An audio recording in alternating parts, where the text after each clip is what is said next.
Hey guys, কেমন আছো তোমরা সবাই? আমি ভালো আছি, আশা করি তোমরাও ভালো আছো।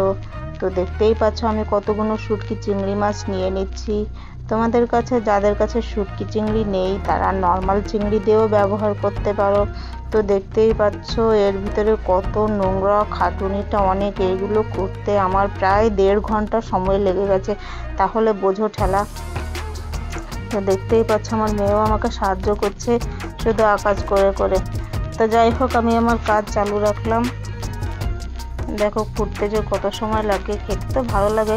তো শুটকি চিংড়িগুলোর অতটা গন্ধ বেরোয় না, বাজে দুর্গন্ধ। দেখতেই পাচ্ছ, দেখো।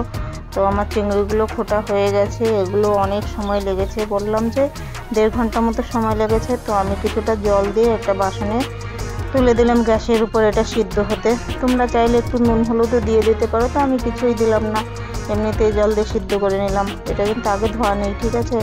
দেখতেই পেয়েছো আমি ওটাকে ফুটে বেছে সোজা উনুনে তুলে দিয়েছি।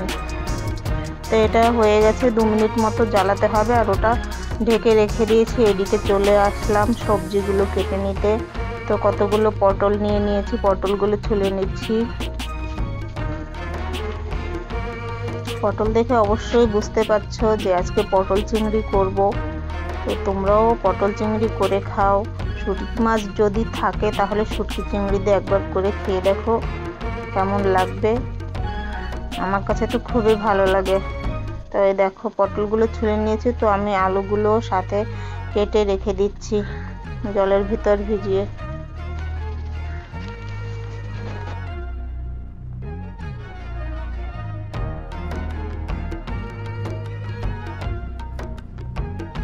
এদিকে দেখো আমার চিংড়িগুলো হয়ে গেছে, অনেকটা ঠান্ডাও হয়ে গেছে, আর খুব সুন্দর ফুলেছে, ভাপে ভাপে হয়ে যায়।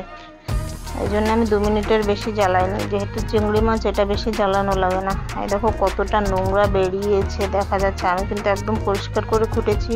এদিকে সবজিগুলো কেটে রেখেছি, দেখতেই পাচ্ছ কেমন সাইজ করে কেটেছে। ছোট ছোট পটল নিয়েছি, এই জন্য চেরাফেরি করিনি, এক চের দিয়েছি। এদিকে টমেটো কুচি করে রেখেছি, পেঁয়াজ কুচি করে রেখেছি। তো এই দেখো নোংরা এখনো রয়েছে, তো এগুলো ভালো করে ধুয়ে নিতে হবে। জলটা দেখছি এখনো গরম আছে, তাই আমি খুঁটি দিয়ে কাজটা করছি।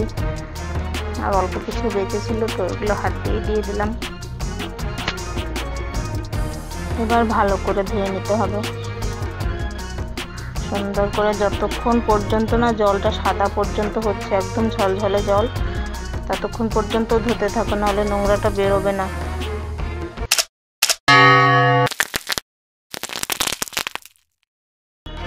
এই দেখো আমি সুন্দর করে 4-5 বার ধুয়েছি। তো এরপর নুন হলুদ দিয়ে এবার ভেজে নেব। অল্প অল্প দিতে হবে, এটা শুটকি তো সেই জন্যে। দেখো এবার কড়াতে বসিয়ে দিচ্ছি তেল। রান্নাটা সর্ষের তেলে করব, এই জন্যে মাছটাও সর্ষের তেলে ভেজে নিচ্ছি।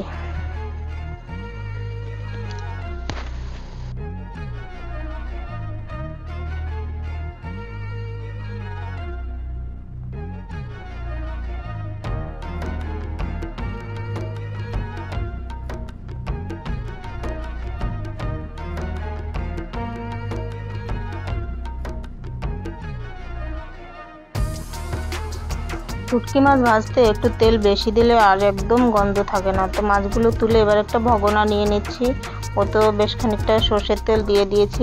তোমরা যারা আমার ভিডিও দেখো তোমরা অবশ্যই জানো আমরা কম তেল খাই, কম তেলে রান্না করি।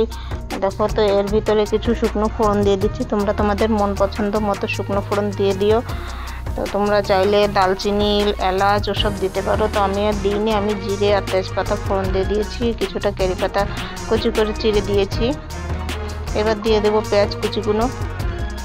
পেঁয়াজটা একটুখানি ভেজে নেবো, সামান্য একটুখানি, এটা ব্রাউন করতে হবে না, হালকা পিঙ্কিশ কালার আসলেই হয়ে যাবে। এই দেখো পিঙ্কি পিঙ্কি কালার চলে এসছে, খুব সুন্দর। এবার দিয়ে দেবো টমেটো কুচি, এটাও নেড়ে মিশিয়ে দেব। এটা কিন্তু একদম এখন পাকাতে হবে না। তো টমেটোটা মিশিয়ে একটুখানি নেড়ে চেড়ে এবার মশলা দিয়ে দেবো। মশলাটা কিন্তু আমি আগেই ঘরে পিষে রেখে দিই। দিয়ে দেবো নুন হলুদ প্রয়োজন মতো। এবার মিক্স করে মশলাটাকে খুব ভালো করে পাকিয়ে নেব। মশলাটা কষানো হলে তুমি যে কোনো সবজি সিদ্ধ করে রান্না করলেও ভালো লাগবে। এবার দিয়ে দেবো চিংড়িগুলো। তো চিংড়িগুলো দিয়ে এবার সবজিগুলো দিয়ে দিচ্ছি। এক্ষেত্রে কিন্তু আমি মশলাটা একদম ভালোভাবে পাকাইনি, দেখতেই পেয়েছি আমি অর্ধেকটা মতো মশলা পাকিয়েছি। আর সবজিগুলো দিয়ে সবজিগুলোর সঙ্গে মশলা মিক্স করে ঢেকে ঢেকে অল্প আঁচে সুন্দর করে সিদ্ধ করে নেব। এতে মশলাটা সবজির ভিতরে ঢুকবে ভালো, এই জন্য আগে থেকে মাছগুলো দিয়ে দিয়েছি।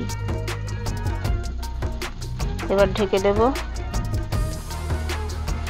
মাঝে মাঝে ঢাকনা খুলে নেড়ে চেড়ে পাল্টে দিতে হবে। আর লোটা কিন্তু একদম লো ফ্লেমে রাখতে হবে, ফ্লেমটা লো ফ্লেমে রাখতে হবে যাতে তলা দিয়ে জ্বলে না যায়। আবার ঢেকে দেব।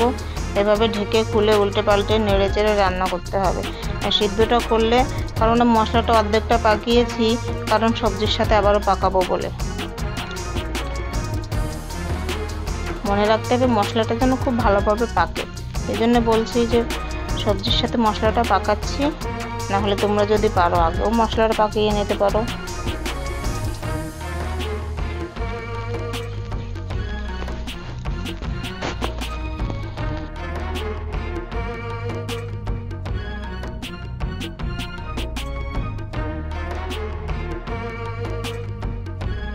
মশলাটা খুব সুন্দরভাবে এর সঙ্গে মিশে গেছে। তো এবার দিয়ে দেবো জল। জলটা তোমরা প্রয়োজন অনুসারে দেবে। পটল আলুর তরকারিটা একটু গাঢ় হলে বেশি ভালো লাগে, এই জন্য আমি জলটা বেশি দিচ্ছি না, কারণ আমি ঢেকে ঢেকে অনেকটা সিদ্ধ করে নিয়েছি।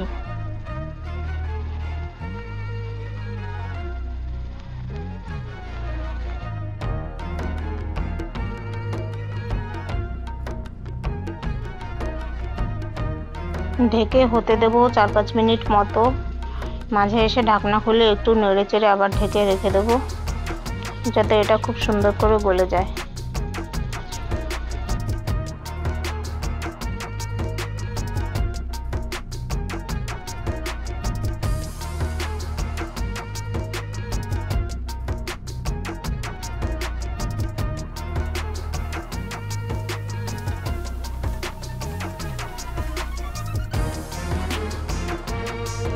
এই দেখো আমার সবজিটা হয়ে এসছে, জলটাও কমে গেছে, আলু সিদ্ধ হয়ে গেছে, পটল সিদ্ধ হয়ে গেছে। এবার দিয়ে দেবো গরম মশলা গুঁড়ো। তোমরা চাইলে এখনই নামাতে পারো, আর যদি চাও তাহলে একটু ধনেপাতা কুচি দিয়ে দিতে পারো। আমিও কিছু ধনেপাতা কুচি দিয়ে দিলাম। তো কেমন হয়েছে আমার রেসিপিটা তোমাদের কাছে যদি ভালো লাগে তাহলে তোমরা একবার ট্রাই করে দেখো।